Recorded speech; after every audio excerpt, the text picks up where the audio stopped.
Hola, hoy vamos a hablar sobre el tema angiología del miembro inferior.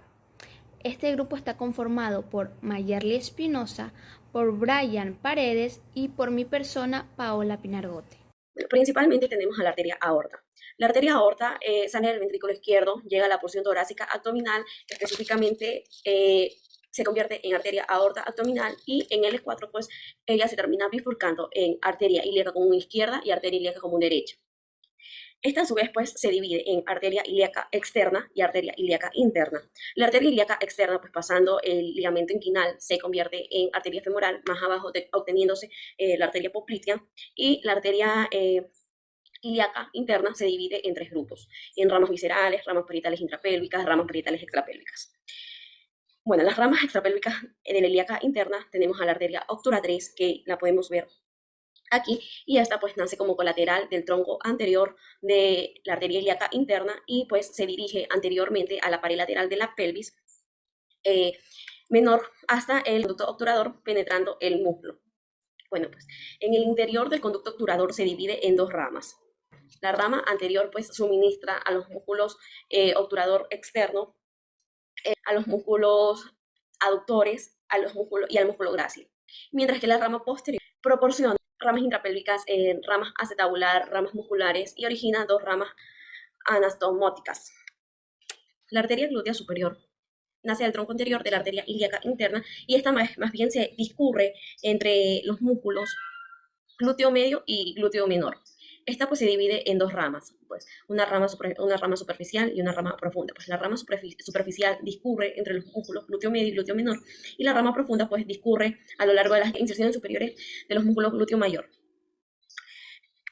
Por aquí también observamos la arteria glútea inferior, que esta pues emerge la pelvis por la parte inferior de la escrotadura ciática mayor, se dirige luego inferior y lateralmente cruza posteriormente a la arteria pudenda y da ramas ascendentes, una rama saliente para el nervio ciático, una rama terminal inferior y una inferior y lateral y una rama terminal inferomedial descendente.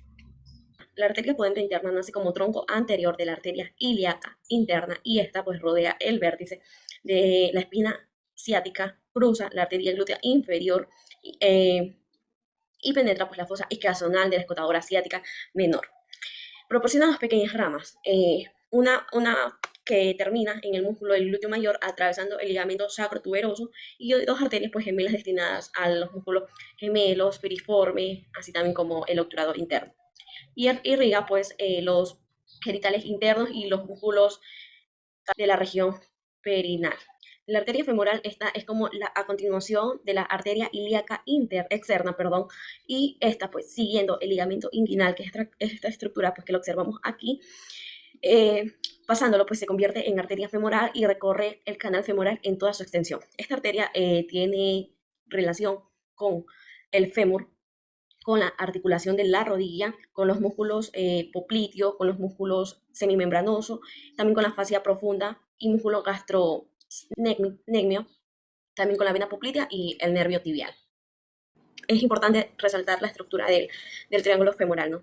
Bueno, como borde superior pues tenemos al ligamento inguinal, como borde interno pues tenemos al músculo aductor largo y como borde externo tenemos al músculo sartorio. La arteria femoral pues proporciona seis ramas colaterales principales. Bueno, la arteria epigástrica superficial en la región inguinal, pues esta arteria tiene relación con el ligamento inguinal, así también como la fascia cribiforme, bueno, la pared abdominal, y tiene anastomosis también con la arteria epigástrica superior y la arteria circunfleja ilíaca superficial. Bueno, la arteria circunfleja ilíaca superficial también tiene relación con la arteria cribiforme y también la pared abdominal. Y bueno, pues la arteria pudenda externa superficial tiene origen en la cara medial de la arteria femoral y tiene relaciones también con las fascias cribiformes, con la región púbica, con el escroto y los labios mayores.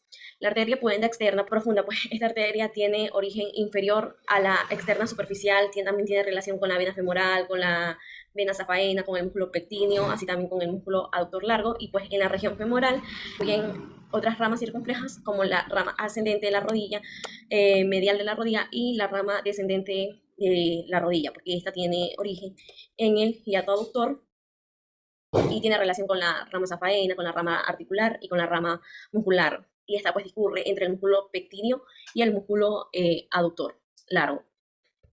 La arteria poplitea, bueno, esta es la continuación de la arteria femoral. Llegando a la región poplitea, la arteria femoral se convierte en arteria poplitea, en la región poplitea pues de su vista anterior. La arteria poplitea pues esta pasa por el hiato aductor, dando ramas a nivel de la rodilla, como por ejemplo la arteria, superior lateral de la rodilla, que esta pues rodea al fémur superior medial de la rodilla, que esta pues se divide en ramas profundas y tiene distribución con el músculo vastomedial y periostro, mientras que la rama superficial ramifica la cara medial y anterior de la rodilla. La inferolateral de la rodilla, que esta pues distribuye entre los músculos cuádriceps femoral, también como la rama anterior articular, y contribuye a la conformación pues de la red rotuliana. Y la inferomedial, pues que esta también pues se distribuye en elementos ligamentosos y adiposos y ocupa un espacio intercontíleo, en otras zonas como la recurrente tibial posterior. La arteria poplitea, después de dar ramas a nivel de la rodilla, se bifurca en tibial anterior, que pasa entre la membrana interósea de la pierna y entre la tibia y el peroné, y la tibial posterior, pues que se divide en arteria peronea, que eso pues, ya lo dará mi otra compañera. Arteria tibial anterior. Es la rama de bifurcación anterior de la arteria poplitea. Desde su origen, la arteria tibial anterior se dirige anteriormente atravesando el orificio superior de la membrana interósea de la pierna y va a descender hasta el borde inferior del retináculo inferior de los músculos extensores, pasando a llamarse arteria dorsal del pie. Su dirección es oblicua inferior, anterior y medialmente. Va a tener relaciones con el músculo tibial anterior y los músculos extensor largo de los dedos. Va a también tener relación con la membrana interósea y durante todo el recorrido de la arteria va a estar acompañada por el nervio peroneo profundo. Va a tener ramas colaterales, entre ellas diversas ramas musculares y 5 ramas principales, las cuales son la arteria recurrente tibial posterior, la arteria recurrente tibial anterior y la arteria recurrente peronea anterior, la arteria malleolar anteromedial, que nace superior al retináculo, y la arteria malleolar anterolateral, que también nace superior y se dirige lateralmente, anastomosándose con la arteria peronea. Arteria dorsal del pie. Comienza en el borde inferior del retináculo inferior de los músculos extensores. Se va a dirigir en línea recta sobre la cara dorsal del pie hasta el extremo y posterior del primer espacio interóseo del metatarso, el cual va a atravesar verticalmente para anastomosarse con la arteria plantar lateral. Su dirección es oblicua anterior y medialmente. Va a tener relaciones con el músculo extensor largo del dedo gordo y los músculos extensor corto de los dedos y extensor corto del dedo gordo. Va a tener ramas colaterales como son la arteria tarsiana lateral, cual se dirige lateralmente y se anastomosa con la arteria malleolar anterolateral, la arteria del seno del tarso, la arteria tarsiana medial, cual se dirige medialmente, y la arteria arqueada, cual nace posterior al primer espacio interóseo del metatarso, se va a dirigir lateralmente y va a crear en su convexidad, va a crear 3 ramas, las cuales son las arterias metatarsianas dorsales de los 3 últimos espacios interóseos del metatarso. Y posteriormente al espacio interdigital va a dar 2 ramas, que son las arterias digitales dorsales. Estas se anastomosan por medio de una rama perforante posterior con el arco plantar profundo y por medio de una rama perforante anterior con la arteria metatarsiana plantar correspondiente. Arteria metatarsiana dorsal del primer espacio interóseo. Esta de aquí se va a dividir en 2 ramas, una medial que da origen a la arteria digital dorsal medial y lateral del dedo gordo y otra lateral que es la arteria dorsal medial del segundo dedo. Tronco tibioperoneo. Es la porción de la arteria tibial posterior situada entre el origen de la arteria tibial anterior y la arteria peronea. Tiene ramas colaterales, los cuales son la arteria recurrente tibial medial y la arteria nutricia de la tibia. Arteria peronea. Se origina lateralmente a la arteria tibial posterior, desde la terminación del tronco tibioperoneo hasta el extremo inferior de la membrana interósea. Tiene relaciones con el músculo tibial posterior y el flexor largo del dedo gordo. Tiene ramas colaterales musculares, la arteria nutricia del peroné y la rama comunicante que se comunica con la arteria tibial posterior. Tiene dos ramas terminales, las cuales son la rama perforante, la cual atraviesa el extremo inferior de la membrana interósea de la pierna y se anastomosa con la arteria malular anterolateral. Y también va a tener a la arteria peronea posterior, la cual es la prolongación inferior de la arteria peronea. Arteria tibial posterior se origina inferiormente al origen de la arteria tibial anterior, desciende oblicuamente en sentido inferior y ligeramente medial hasta la entrada del canal calcáneo y termina dividiéndose en dos, arteria plantar medial y arteria plantar lateral. Va a tener relaciones con el músculo sóleo, con el músculo tibial posterior, con los músculos flexor largo de los dedos y con el nervio tibial que va a estar situada lateralmente a esta arteria. Va a tener ramas colaterales, las cuales son la rama muscular, una rama anastomósica que se une a la rama anóloga de la arteria peronea y una rama malleolar medial y ramas calcáneas. Arterias plantares. La arteria tibial posterior se divide en el canal calcáneo en dos ramas terminales, arteria plantar lateral y plantar medial. La plantar lateral, esta arteria es voluminosa, se va a dirigir lateralmente y se va a relacionar con los músculos cuadrado plantar, el músculo abductor del dedo gordo y el flexor corto del dedo gordo. Al llegar al quinto hueso metatarsiano, este va a cambiar de dirección y se va a dirigir medialmente y va a formar así el arco plantar profundo. Este arco termina en el extremo posterior del primer espacio interóseo del metatarso. Se va a anastomosar con la arteria dorsal del pie por medio de la rama perforante. Va a tener ramas colaterales que nacen del arco profundo, las cuales son la rama perforante posterior que atraviesa de plantar a dorsal, la arteria digital plantar del quinto dedo, las arterias metatarsianas plantares de los espacios interóseos segundo, tercero y cuarto, que se dividen en dos ramas en un punto y que son las arterias digital plantar medial y la arteria digital plantar lateral de los dedos. También vamos a tener la arteria metatarsiana plantar del primer espacio interóseo. Esta de aquí en un punto va a llegar a dividirse en dos ramas, cuáles son la arteria digital plantar medial del dedo gordo y una rama lateral que se divide en arteria plantar lateral del dedo gordo. Arteria plantar medial. Esta se va a dirigir en sentido directamente anterior hacia el dedo gordo, se va a dividir en dos ramas, una medial que constituye la arteria digital plantar medial del dedo gordo y otra lateral que se va a dirigir lateralmente y se va a anastomosar con las arterias metatarsianas plantares de los espacios interóseos primero y segundo. Las venas del miembro inferior se pueden dividir en dos grupos, las venas tributarias de la vena ilíaca interna y las venas propiamente dichas del miembro inferior, que van a ser las tributarias de la vena ilíaca externa. Dentro de las venas tributarias de la vena ilíaca interna vamos a encontrar a la vena glútea superior, vena glútea inferior, vena pudenda interna y la vena obturatrix. La vena glútea superior se forma por la unión a la altura del borde superior de la escotadura ciática mayor de las venas satélites de las ramas de la arteria glútea superior. Inferiormente vamos a encontrar lo que es la vena glútea inferior, que va a constituir un tronco voluminoso que va a acompañar a la arteria glútea inferior y la va a cubrir cerca de la escotadura ciática mayor y cuando atraviesa lo que es esta escotadura. Después vamos a encontrar lo que es la vena pudenda interna. Como podemos ver aquí, aparece en la región glútea en el miembro, y en el miembro inferior en un tramo corto de su trayecto cuando rodea la espina ciática y entra en la escotadura ciática mayor procedente de la escotadura ciática menor. Va a estar acompañada de la arteria pudenda interna lateralmente al nervio pudendo. La vena obturatriz se forma por la unión de las venas satélites de las ramas de la arteria obturatriz, va a ser voluminosa y va a resultar accesible en el conducto obturador, donde se va a hallar situado junto a la arteria medialmente y el nervio obturador, pero en esta ocasión no podemos ver el nervio.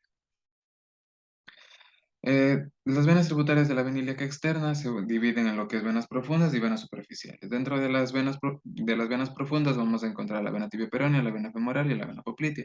La vena tibio-peronea, pues, este tronco venoso va a ascender en sentido posterior y ligeramente medial al tronco arterial y anterior y medial a lo que es el nervio tibial. En ocasiones, este tronco venoso se vaya sustituido por lo que son dos venas que siguen el tronco arterial lateralmente. Aquí también podemos ver lo que es la vena tibio-peronea. La vena poplitea resulta de la unión del tronco venoso tibio-peroneo de las venas tibiales anteriores. Se va a caracterizar por lo que es por su gran espesor, como podemos ver aquí y aquí. Sus relaciones con la arteria poplitea van a variar de lo que es de inferior a superior. En su extremo inferior la vena va a estar situada posterior y un poco medial a la arteria. En su trayecto ascendente, pues va a rodear en forma de espiral muy alargada el tronco arterial, de tal manera que en su parte media va a ser posterior a la arteria y en su extremo superior, como podemos ver claramente, se vaya situada lateral a la arteria. La vena femoral es la continuación de la vena poplitea y se va a extender hasta la laguna vascular aplicándose en espiral alrededor de la arteria femoral.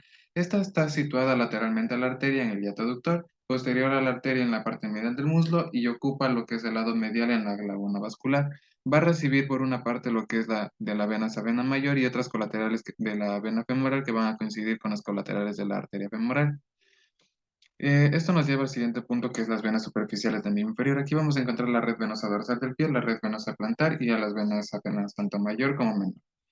El arco venoso dorsal del pie va a recoger la sangre venosa de la red superficial dorsal de las venas digitales dorsales y de las venas intercapitulares que van a anastomosar el arco venoso plantar con el arco venoso dorsal. Este arco va a cruzar la región metatarsiana y presenta continuidad en sus extremos con la vena safena mayor y la vena safena menor que va a estar en la parte posterior.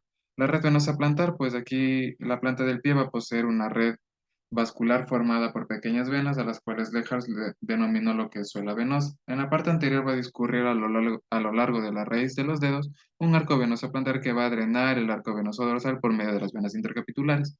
De la red plantar van a ser también a cada lado lo que es una serie de troncos colectores que van a rodear el borde del pie y van a desembocar en la vena safena correspondiente. Aquí nos lleva a lo que son las venas safenas. La vena safena mayor se va a encontrar desde el malleolo, va a iniciar de lo que es el malleolo medial y va a ascender verticalmente por la cara medial de la pierna frente al borde medial de la tibia y después va a rodear posteriormente lo que es la cara lateral del cóndilo medial del fémur y al llegar al muslo va a seguir un trayecto oblicuo en sentido superior, anterior y lateral paralelo a lo que es el músculo sartorio. Va a atravesar la fascia cribiforme y va a desembocar en la vena femoral a unos 4 centímetros inferiormente a lo que es el ligamento inguinal. La vena safena mayor es acompañada a lo largo del muslo por un ramo cutáneo anterior medial y por el ramo accesorio del nervio safeno. En la pierna va a ser acompañado por el nervio safeno. Va a recibir varias ramas colaterales, algunas venas posteriores de lo que es la red dorsal del pie, venas superficiales de la cara anteromedial de la pierna y la totalidad de las venas subcutáneas del muslo, así como de las venas pudendosas externas, la epigástrica superficial, la circunfleja superficial y las dorsales superficiales tanto del pene o del clítoris correspondiente.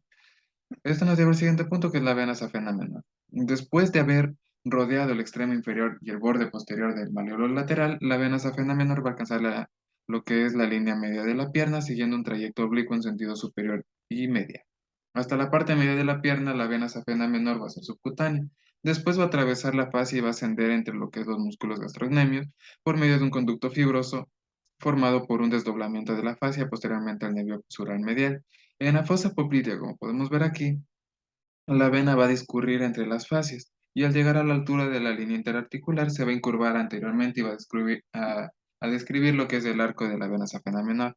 Las ramas colaterales de esta vena van a ser un grandes números de las ramas venosas superficiales que proceden de la región plantar lateral, del talón y de de la cara posterior y lateral de la pierna. Los nódulos linfáticos, pues vamos a encontrar lo que son los nódulos linfáticos, los popliteos y los inguinales. Los nódulos linfáticos popliteos, su número va a variar de 3 a 6. Uno de ellos va a estar situado inferiormente profundo a la fascia y lateral a la porción terminal de la vena safena menor. Los demás, en su mayor parte, son laterales y mediales a estos vasos y van a estar situándose en lo que es el origen de las ramas colaterales de la arteria. Los nódulos linfáticos inguinales, como podemos ver aquí y aquí, se van a dividir en superficiales y profundos. Los nódulos linfáticos superficiales son subcutáneos y su número varía de 4 a 20. Estos están situados en el área del triángulo femoral, al cual que nos distingue un grupo presafeno que va a comprender los nódulos linfáticos poco frecuentes situados anteriormente a lo que es la vena safena mayor. Y los nódulos linfáticos profundos pues van a ser de 2 a 3 y se van a hallar situados profundos de la fascia a lo largo del borde medial de la vena femoral. Aquí vamos a encontrar los nódulos linfáticos profundos y aquí los nódulos linfáticos externos. Eso sería todo. Muchas gracias.